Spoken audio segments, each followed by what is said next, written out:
सदन कसाई शालिग्राम भगवान को ही बाट मान करके तराजू में तोल देते थे, मांस एक तरफ मांस दूसरी तरफ शालिग्राम।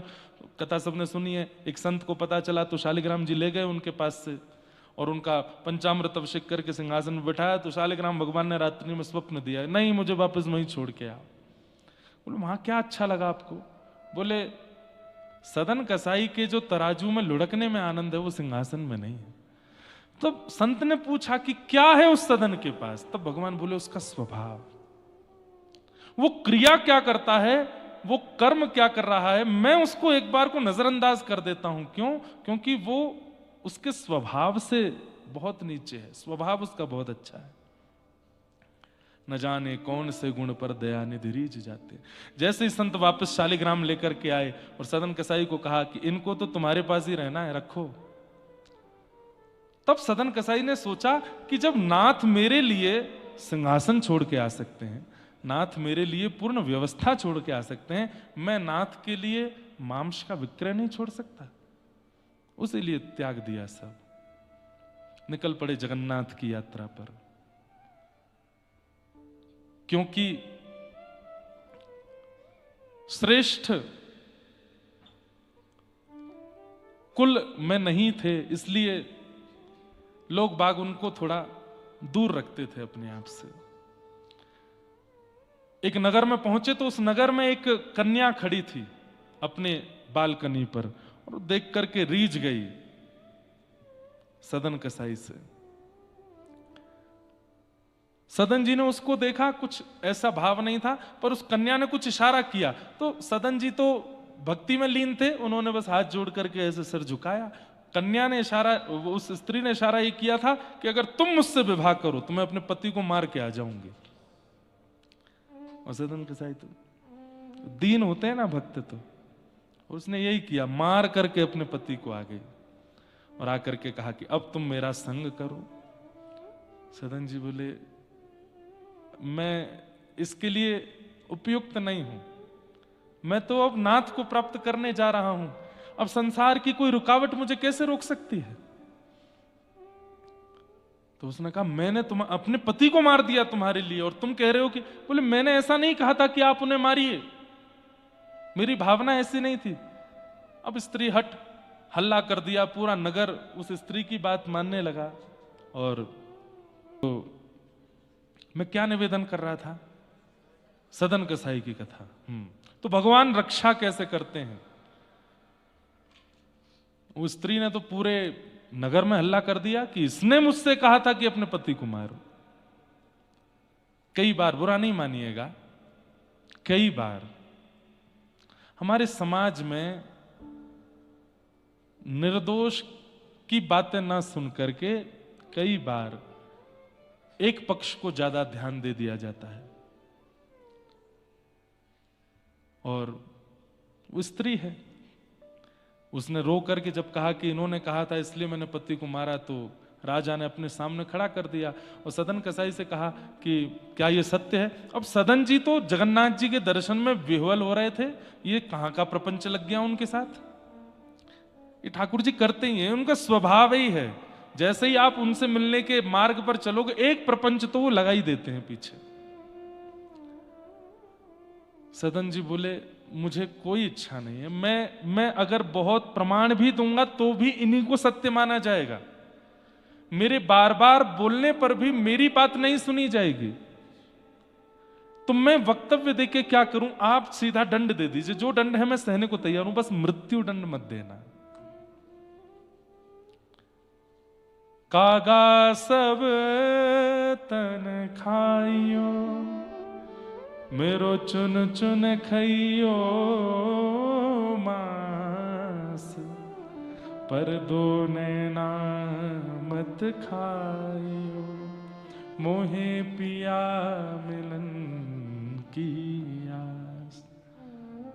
हे राजन, आप जो दंड देना चाहे मुझे स्वीकार है, पर मृत्यु दंड मत देना। क्यों? मैं महाप्रभु जगन्नाथ जी के दर्शन को निकला हूं, एक बार उनका दर्शन कर लूं, मैं दर्शन करके स्वयं आ जाऊंगा यहां पर अपने प्राणों की बलि देने के लिए, पर उससे पहले कोई और दंड दे दीजिए, पर मारिएगा मत।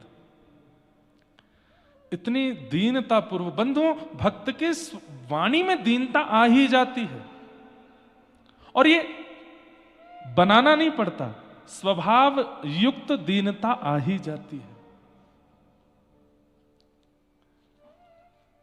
राजा तो बड़े भावुक हो गए, लेकिन एक तरफ वो स्त्री खड़ी थी, दंड दीजिए दंड दीजिए, इसने मेरे पति को मरवाया, मुझे विधवा कर दिया, अब मुझे स्वीकार भी नहीं कर रहा है। तो बोले इनके दोनों हाथ काट दो, और सदन कसाई ने दोनों हाथ आगे किए, कट गए। नृत्य करने लगे सदन कसाई। राजा बोले भाई तेरे हाथ कटे, तू नृत्य कर रहा है? बोले मैंने सुना है कि मेरे प्रभु जगन्नाथ के भी हाथ नहीं है, मैंने सुना है कि मेरे नाथ के भी हाथ नहीं है, तो मैं हाथ लेके कैसे जाऊं? अब अच्छा है जैसे मेरे नाथ वैसा ही मैं भी बिना भुजाओं के जाऊंगा। ये होती है हरि के द्वारा रक्षा। आपके जीवन में आने वाली परिस्थिति में आप क्या निर्णय लेते हैं, वो हरि रक्षा मानी जाती है। तब आप कह सकते हो कि आपको नाथ मिले। वो रक्षक है। नाथ का शब्द का अर्थ ही रक्षक होता है। और फिर सदन कसाई पहुंचे जगन्नाथ धाम। जैसे ही नीलाचल धाम में प्रवेश किया, महाप्रभु जगन्नाथ ब्रह्म वेदी पर झूमने लगे। पुजारियों ने कहा जय जय, बड़े सुख में हो, क्या बात है? बोले मेरा एक परम भक्त आया, मेरा एक परम भक्त आया, पालकी लेके जाओ उसको लाने के लिए। पुजारी जी इतने जल्दी में पूछा भी नहीं कुछ भी कि भाई क्या रूप है क्या, पालकी लेके भागे और नीलाचल के द्वार पर ही जाके बोले कोई महाप्रभु जगन्नाथ का परम भक्त आया है, जगन्नाथ जी ने उसके लिए पालकी भेजी है। पालकी में चढ़ने की लड़ाई होने लगी। भक्त लोग कहने लगे हम हैं परम भक्त, हम हैं परम भक्त, हमको रात में जगन्नाथ जी ने स्वप्न दिया था कि मैं तेरे लिए पालकी भेजूंगा। दूर खड़े सदन कसाई दोनों हाथ नहीं है, और दोनों हाथों को ऐसे करे मैं आज उस परम भक्त का दर्शन करूंगा जिसके लिए पालकी भेजी जगन्नाथ जी ने। वहां तो इतनी भीड़ लग गई कि पालकी लेके पुजारी वापस लौट गए, और जगन्नाथ जी से जाकर के कहा नाथ वहां तो इतनी भीड़ लगी है, हजारों भक्त एक पालकी में चढ़ने को तैयार हैं, आपने बताया नहीं कि आपका वो भक्त है कैसा। जगन्नाथ जी बोले जैसा मैं हूं वैसा ही होगा, उसकी भुजा नहीं होंगी, बिना भुजाओं के होगा, यहां तक भुजाएं कटी होंगी, वही मेरा परम भक्त, उसको लेके आओ। अब की बार पुजारी गए, जाकर के जब ढूंढा तो दूर नेत्रों से अश्रु प्रवाह कर रहे हैं, हाथों से रक्त निकल रहा है, ऐसे बस हाथ जोड़ करके, भुजा तो है नहीं तो ऐसे हाथ जोड़ रखे हैं, और सदन कसाई बैठे हैं। और जाकर के वो तो प्रतीक्षा कर रहे थे पालकी में कोई बैठे उस भक्त को मैं प्रणाम करूं। जाके जब पुजारियों ने सदन कसाई को ही उठाया, बोले तुम्हारे लिए ही भेजी है भगवान ने पालकी, तो रोने लगे मैं नहीं हो सकता, मैं इतना योग्य नहीं, जीवन भर मांस विक्रय किया, और वो भी मुक्ति नारायण श्री शालिग्राम भगवान को तोलता था, मैं इतना बड़ा महापापी। मैं धाम यात्रा पर निकला था, एक स्त्री को विधवा कर दिया मैंने, मैं इतना बड़ा पापी, मेरे लिए पालकी नहीं भेजी होगी, आप दोबारा पूछ के आइए। पुजारी बोले हम यही करते रहेंगे, जाएं फिर आमें, फिर जाएं फिर आमें, बैठो तुम। और बिठा करके जब सदन कसाई को ले गए, कौन कुटिल खल कामी मौसम, कौन कुटिल खल काम। भक्त का एक स्वरूप है बंधुओं, उसको कभी भी अपनी भक्ति का अभिमान नहीं हो सकता, मान नहीं हो सकता कि मैंने इतना किया। वो कितना भी करने के बाद यही सोचेगा ये तो कुछ भी नहीं था। हमें आपको भी यही रखना है कि मुक्तिनाथ से लौटने के बाद भी अहम ना आ जाए कि हम मुक्तिनाथ होके आए, शालिग्राम मिल जाने के बाद भी अहम ना आए कि देखो इतने लोग ढूंढने गए लेकिन मुझे मिल गए, इनको आने में देरी नहीं लगी तो जाने में भी देरी नहीं लगाएंगे, और 2 क्षण लगाते हैं ठाकुर जी जाने में, इसलिए अहम मत कीजिएगा। और भक्त जब पूर्ण भक्त बन ही जाता है ना, ठाकुर जी के द्वारा स्वीकार कर लिया जाता है, तो उसमें अहम आएगा ही नहीं। ठाकुर जी ने स्वीकार नहीं किया तो भक्ति का अहम आता रहेगा, बार बार अहम आएगा कि मैंने ऐसा किया, मुझसे ऐसा हुआ, मैंने ये कर दिया, कोई नहीं कर पाया, मैं कर गया। ठाकुर जी अहम आने नहीं देते, और आ रहा है तो इसका मतलब ठाकुर जी अभी मिले नहीं है। जैसे ही पालकी पहुंची द्वार पर, जगन्नाथ मंदिर के मुख्य द्वार पर ही श्री पतित पावन भगवान प्रणाम किया। जय हमारे जय श्रीमन नारायण, बड़ी कृपा। मुख्य द्वार पर ही पतित पावन भगवान, और जैसे ही सदन कसाई जी ने दंडवत प्रणाम किया है जगन्नाथ जी के सन्मुख, महाप्रभु जी इतने प्रसन्न हो गए, प्रसन्नता के भाव से श्री सदन जी के दोनों भुजाएं प्रकट हो गई। फिर से भुजा निकल करके आ गए। बोले नाथ ये क्यों दिए? नहीं चाहिए, मैं आपके जैसा ही ठीक था। बोले नहीं, इसलिए दिए तुम कीर्तन करो, करताल बजा करके गाओ, नृत्य करो, मुझे रिझाओ। और तब सदन जी खूब नृत्य करते हैं।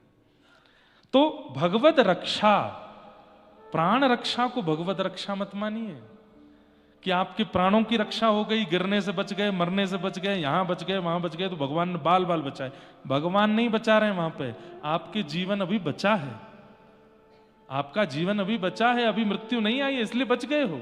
ठाकुर जी नहीं बचा रहे हैं वहां पे, ठाकुर जी तो आपके जीवित अवस्था में आने वाली परिस्थितियों में आपका जो निर्णय होता है, उस निर्णय में यदि वो सुलभ निर्णय हो तो वो मानो कि ठाकुर जी ने बचाया।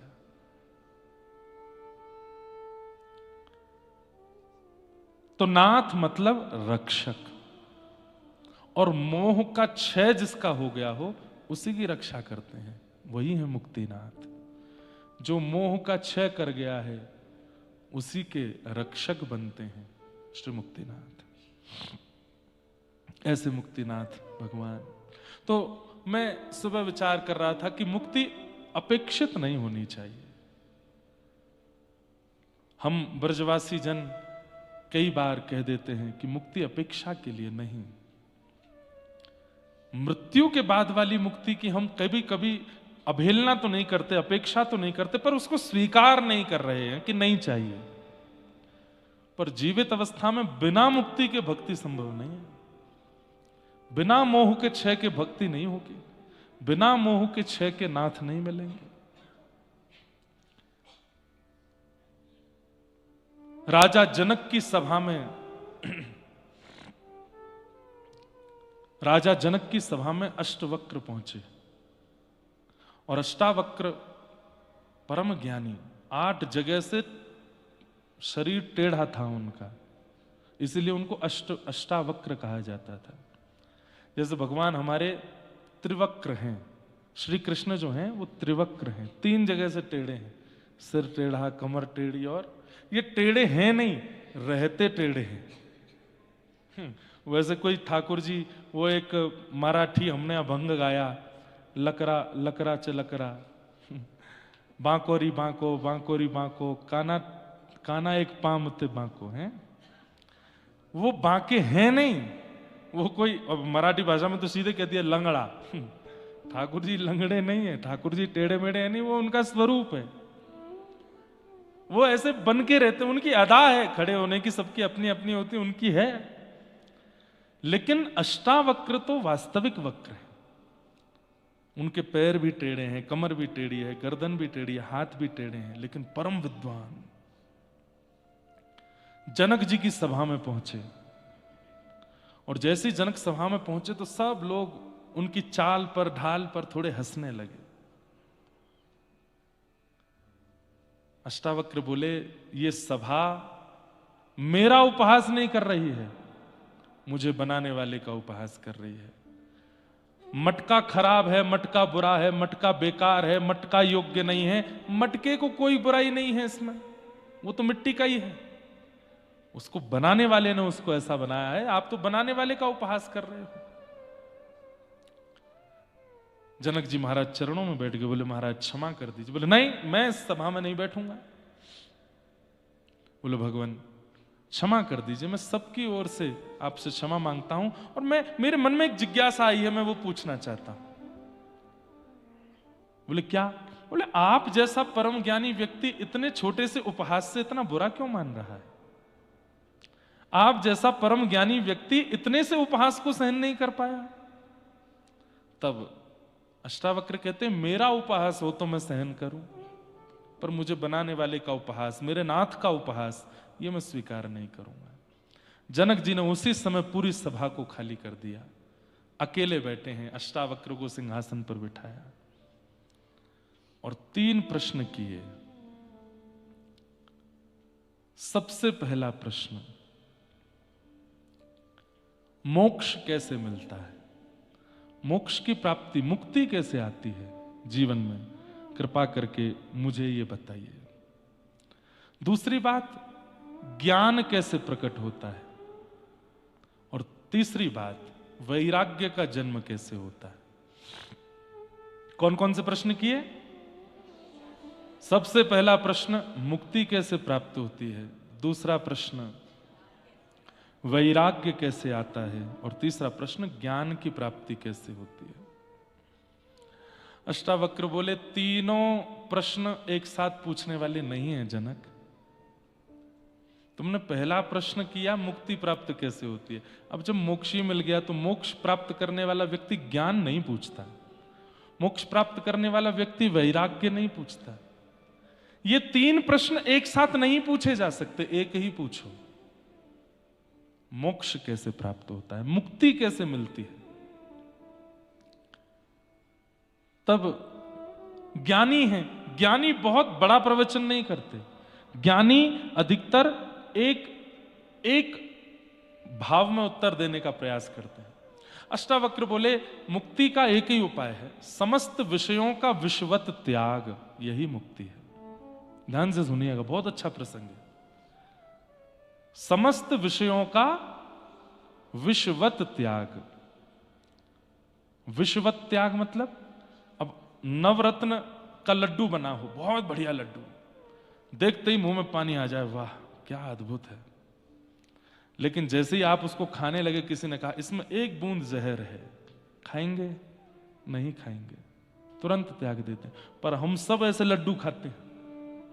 हम सबको पता है कि इन इन इन इन विषयों में महाविष भरा है, लेकिन फिर भी हम उसका सेवन करते हैं। और उसका सेवन करने के बाद फिर उससे जो होने वाली घटना, उससे होने वाली जो पीड़ा है, उसको सहन भी करते हैं। बहुत ध्यान से सुनिएगा सब लोग। समस्त विषयों का विषवत त्याग, यही मुक्ति है। राजा जनक हंसे। जनक भी सामान्य नहीं है, ये जानकी जी के पिता जनक नहीं है। जनक जो है ये एक व्यक्ति विशेष का नाम नहीं है, एक पदवी का नाम है। उस पदवी पर जो भी राजा बैठते हैं उनको जनक ही कहते हैं। और संभवतः यह संवाद भी नेपाल का ही है, क्योंकि जनकपुर यही है। उसी जनक जी में आगे चल करके एक जनक हुए जिनकी पुत्री जानकी हुई, पर ये जनक वो नहीं है। जनक बहुत विद्वान होते थे। अरे वेदव्यास जी महाराज ने सुखदेव जी को भेजा है जनक जी के पास में कि सुखदेव जी का परीक्षण कीजिए कि ये भागवत प्रदान करने लायक है कि नहीं। जनक जी परीक्षण करते हैं श्री सुखदेव जी का। तो जनक सामान्य नहीं है। जैसे ही अष्टावक्र ने कहा समस्त विषयों का विषवत त्याग ही मुक्ति है, तो जनक जी कहते हैं, महाराज धृष्टता क्षमा करें, हाथ जोड़ के प्रार्थना करते हुए कहता हूं, सब त्यागने की ही बातें क्यों कही जाती है? हम मानव त्याग नहीं कर सकते। आप बोल के चले जाएंगे, हम सुन के हां सर हिला देंगे, लेकिन त्याग हमसे होगा नहीं। कितनी कितनी एक्चुअल बात करी है जनक जी ने कि भाई बड़े बड़े वक्ता त्याग की बात करते हैं, बड़े बड़े मंचों से त्याग की बात होती है, हजारों लाखों लोग सुन के सर हिलाते हैं, पर त्याग कोई कर नहीं पाता। हम मानवों से त्याग बनेगा नहीं नाथ, इसलिए त्याग से मुक्ति मिले ये बात तो मत ही बोलिए। साहस चाहिए अष्टावक्र के सामने इतना बोलने का भी। अष्टावक्र बोले तो बोले हमें तो ऐसा कोई मार्ग बताइए कि हम क्या ग्रहण करें उससे मुक्ति मिले। त्याग से मुक्ति मिले हमसे नहीं हो पाएगा। ये बताइए कि हम ऐसा क्या लेवें, ऐसा क्या ग्रहण करें, या ऐसा क्या स्वीकार करें, क्योंकि हम मानवों का स्वभाव है, हम स्वीकार करने में ज्यादा निपुण हैं, त्याग में हमारी इतनी निपुणता नहीं। प्रैक्टिस हमारी ग्रहण करने की ज्यादा है। त्यागने की कम है। मित्र बना लेते हैं, संबंध बना लेते हैं, परिवार बना लेते हैं, रिश्तेदारी बना लेते हैं, लेकिन एक को भी त्यागने की बारी आती है वो नहीं होता। किसी को जीवन में लाने में हमको संकट नहीं लगता, लेकिन छोड़ने में हमको बहुत लगता है। और छोड़ भी देते हैं तो फिर जीवन भर उसके लिए रोते ही रहते हैं, क्यों कर दिया, क्यों कर दिया, ऐसा क्यों। त्याग नहीं बनता हमसे। इसलिए नाथ, कलिकाल के जीव त्याग नहीं कर पाएंगे, उनके लिए तो ऐसा कोई उपाय बताइए जिसको वो ग्रहण करें और उनको मोक्ष मिले। अष्टावक्र हंस गए और कहने लगे, इसीलिए तुमको जनक बोलते हैं।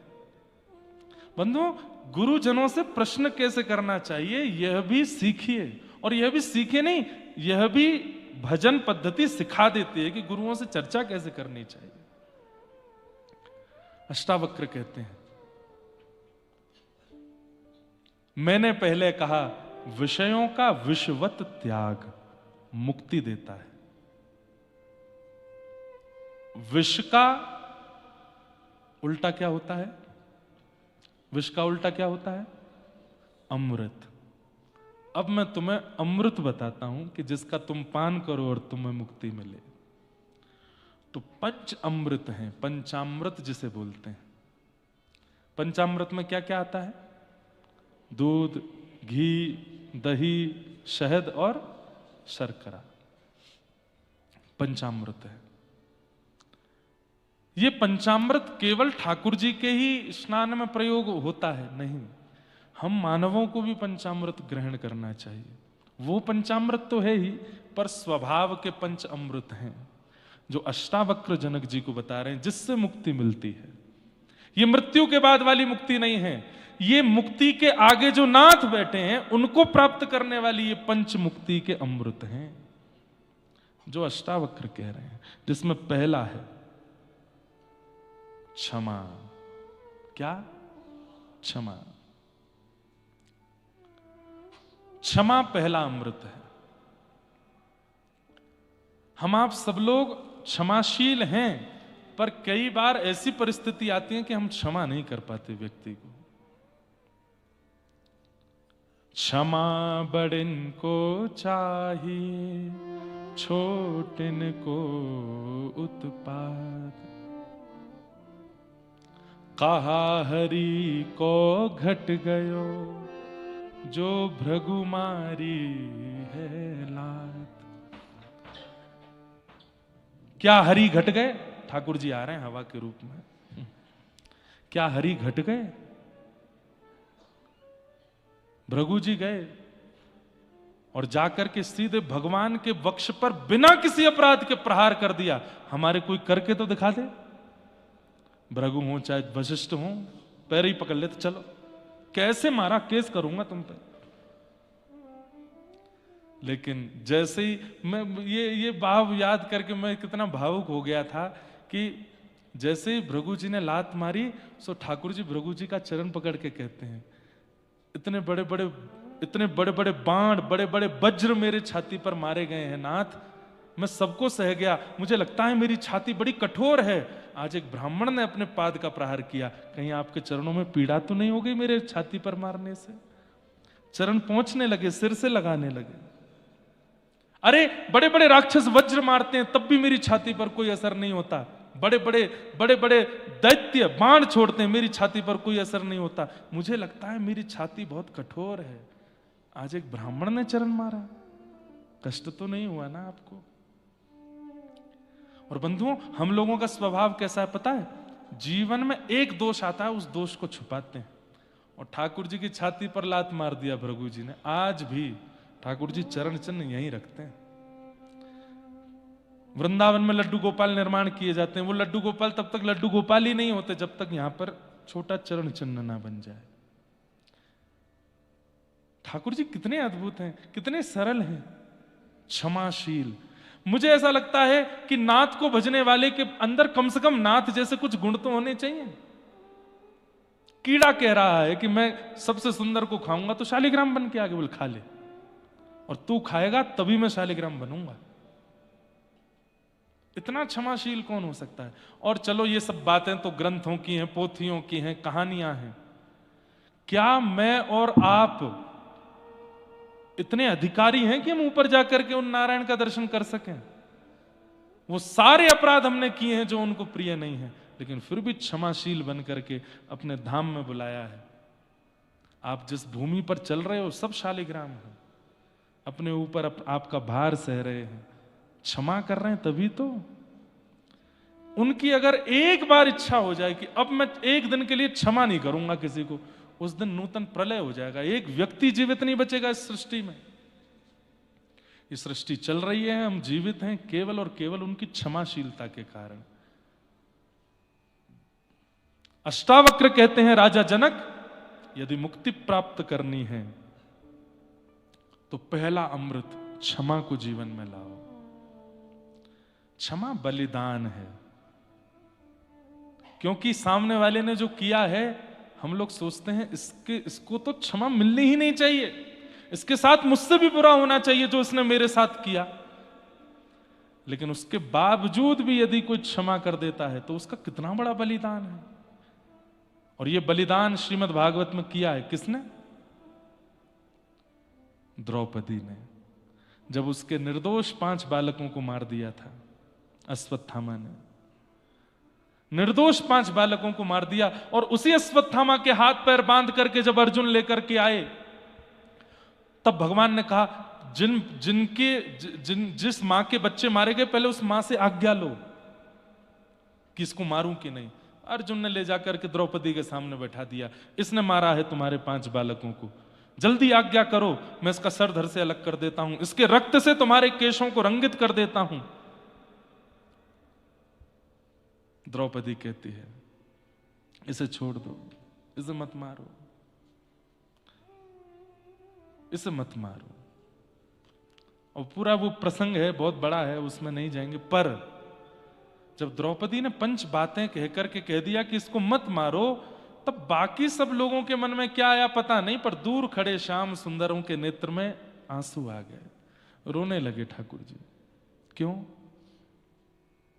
बोले, मैं क्षमा का देवता हूं, और आज तक ढूंढ रहा था कि कोई क्षमा की देवी मिले, आज पहली बार मिली है। मेरा नाम कृष्ण है, मेरी बहन द्रौपदी का नाम अब से कृष्णा होगा। और द्रौपदी को अपने नाम से अंकित किया। किस कारण से? क्षमा। मैं फिर कह दूं बंधुओं, गुरु आज्ञा हो जाए 11 माला करो, 16 माला करो, 108 माला करो, वो माला आपके उद्धार के लिए हो सकती है। भगवत प्रसन्नता के लिए तो ये गुण लाने पड़ेंगे, भगवत प्रीति के लिए तो ये गुण लाने पड़ेंगे। क्षमा, पहला अमृत अपने अंदर लाओ तो तुम्हें मुक्ति मिलेगी। दूसरा अमृत, सरलता। हम सरल नहीं बन पाते। सरल का मतलब क्या होता है? भोलापन, सहजता। जैसे छोटा बालक, वो सर्वप्रिय होता है, सबको अच्छा लगता है, छोटे बड़े सब उसको देख के खुश हो जाते हैं। क्यों? सरल है। शुद्धोषि मुक्तोषि निरंजनोषि संसार मायाम परिवर्जितोषि संसार मायाम परितज्य निद्रा मदालसा वाक्य उवाच बालम। छोटा बालक वो भोला होता है। छोटा सा बालक जोर से गिर जाता है तो ऐसे माथा फूल जाता है उसका, माता पिता ऐसे हाथ रख देते हैं, हाथ बहुत जोर से रोता है, लग गई। कई बार बालकों के रक्त आ जाता है, गिरा जाते हैं। तो खुशी कितनी सस्ती है, 1 रुपए की टॉफी दे दो, भूल जाता है अपनी पीड़ा, भूल जाता है अपना रक्त, भूल जाता है अपना दर्द। 1 रुपए की टॉफी लेकर के डॉक्टर, वो क्या बोलते हैं उसको, स्टिचेस कर देता है। मैंने देखा है अपने छोटे छोटे भांजों को, एक के लग गई थी बहुत, इतना पूरा मुंह उसका रक्त में हो गया, उसको लेकर के गए, हम लोगों के हाथ पैर कांपे उसको देख करके, और डॉक्टर के सामने लेके गए, पूरा मुंह पोंछा, यहां पूरा कट गया था, रो रहा था। 5 रुपए की एक इतनी बड़ी एक चॉकलेट सी उसको दे दी हाथ में, हंसने लगा, भूल गया पीड़ा अपनी। और डॉक्टर बैठ करके उसके पूरा वो सिलाई कर दी, यहां पर कुछ नहीं हुआ। मैं कहता हूं ये बालक कितना, इसकी खुशी कितनी सस्ती है, इसकी प्रसन्नता कितनी सस्ती है। वही 25 वर्ष का आदमी दुखी हो जाए, 1 रुपए की टॉफी दे दो उसको, भाई तो खुश हो जाए, रोते नहीं दे, टॉफी को तुम्हारे मुंह पे ही मारेगा। क्यों? भोलापन निकल गया, सरलता निकल गई जीवन से, इसलिए ठाकुर जी मिलते नहीं।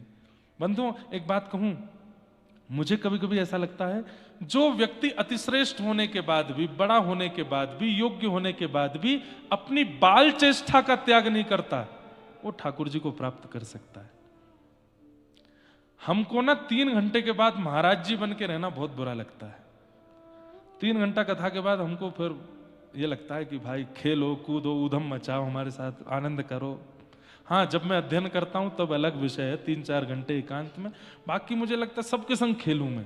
पर आजकल मेरे संग खेलने वाले कम, फोटो वाले ज्यादा आ जाते हैं।